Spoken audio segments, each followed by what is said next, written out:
Gemstones are the oldest form of movable wealth. A fascination I've had since my early teens. These rare and beautiful creations of the earth carry a mystique that we all share. I'm in Sri Lanka, or Ceylon, in search of sapphires, in particular cornflower blue. Sapphires, no heat, natural stones, no treatments, straight out of the earth. Beautiful, beautiful stones. They have been mining these remarkable stones in Sri Lanka for over 2,000 years. Diamonds are beautiful, but not truly rare. These stones that I search for are really rare. For every cornflower blue sapphire, there's probably 50,000 2-carat diamonds. These are remarkable stones.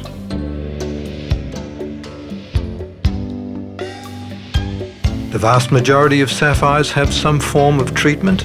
In the commercial market, I'm looking for clean, natural, unheated stones. The cut is important, but I can rectify that with recutting at our office in Bangkok. Identification of origin is also extremely important for my clients, so I'm looking for telltale signs as to where the stone was mined. In this case, I'm looking for signs of stones mined in Ratnapura, and in many cases we can identify the actual mine where the stone was dug from the earth.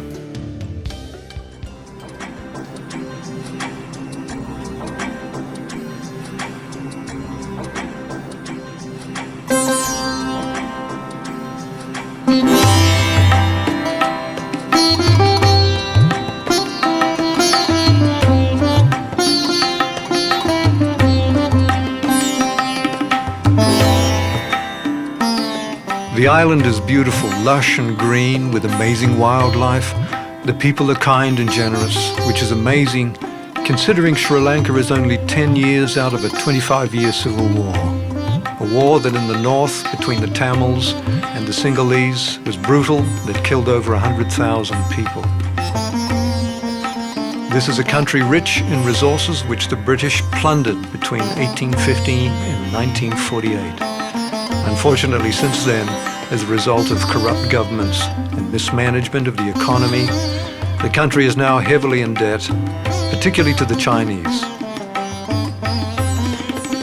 On the upside, the Chinese have created these terrific roads and some great infrastructure. I'm heading inland and up to the mountains around Ratnapura, famous for gemstones, tea plantations, and amazing scenery.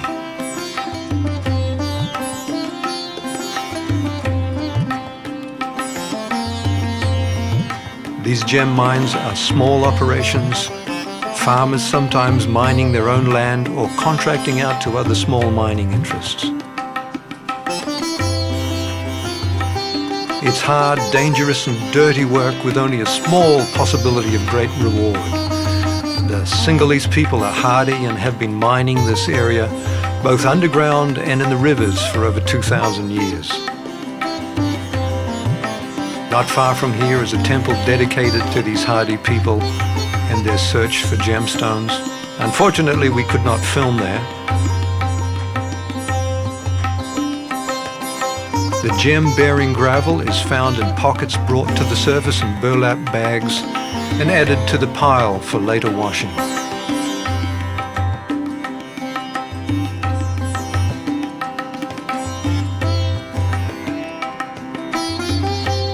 The gemstones are heavier, in particular corundum or sapphire material. In the clay-based gravel, these fall to the bottom of the washing sieve.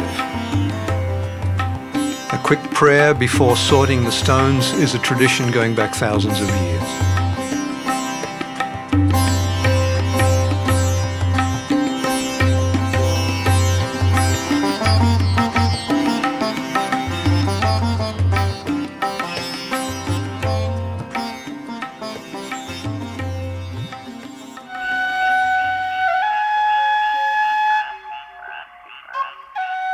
The monsoon season runs anywhere from 5 to 7 months here.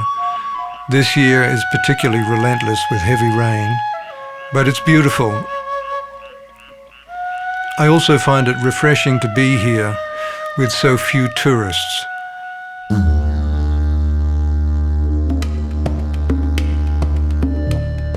The open market is primarily for the smaller dealers, the independents selling stones in the rough, often to each other who may or may not have a client for such a stone.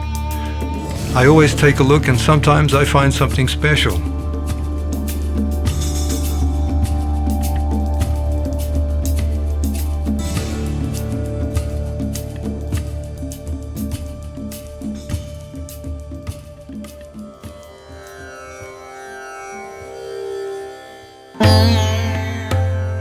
The dealers in the open market are usually small-time brokers or owners of properties with their own mining operation. And it's fun to see them all haggling and fighting over one or two small stones, and they're always happy to see me this time of year.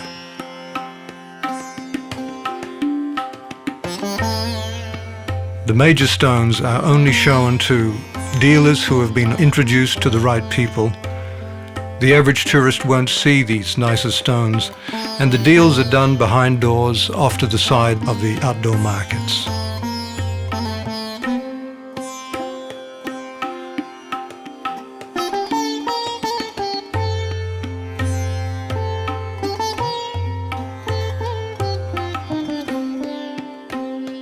I'm looking for specific things in these stones: color, shape. What am I going to do with this stone? Do I have a customer for it? Is the recut too much of a challenge? If I hit the wrong angle, am I going to lose the color? What is the price? The price is important. How do I pay for it? Is it cash on the day? Is it a transaction through the bank, which is my preference? It's possible to sit from 9 a.m. to 5 or 6 p.m. looking at stones non-stop as the dealers line up outside the door. People are friendly with an endless supply of tea and coffee, small cakes. It's always a great pleasure being in Sri Lanka. I've made great friends here. I've come to know many wonderful families, and it's a joy to be here every time that I come.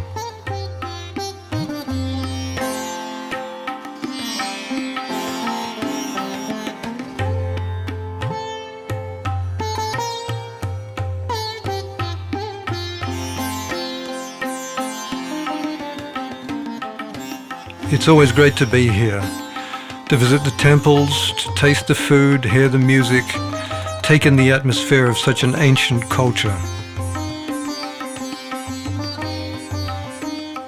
The people are kind, the hotels are terrific, the beaches are beautiful. What's not to like here?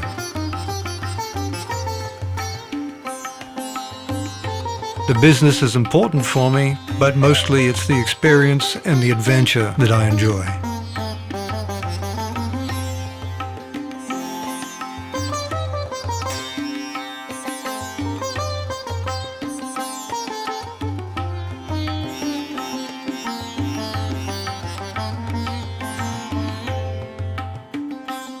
I will of course be back here soon, not only to see my friends, but to buy the amazing stones that have been coming out of this earth for thousands of years.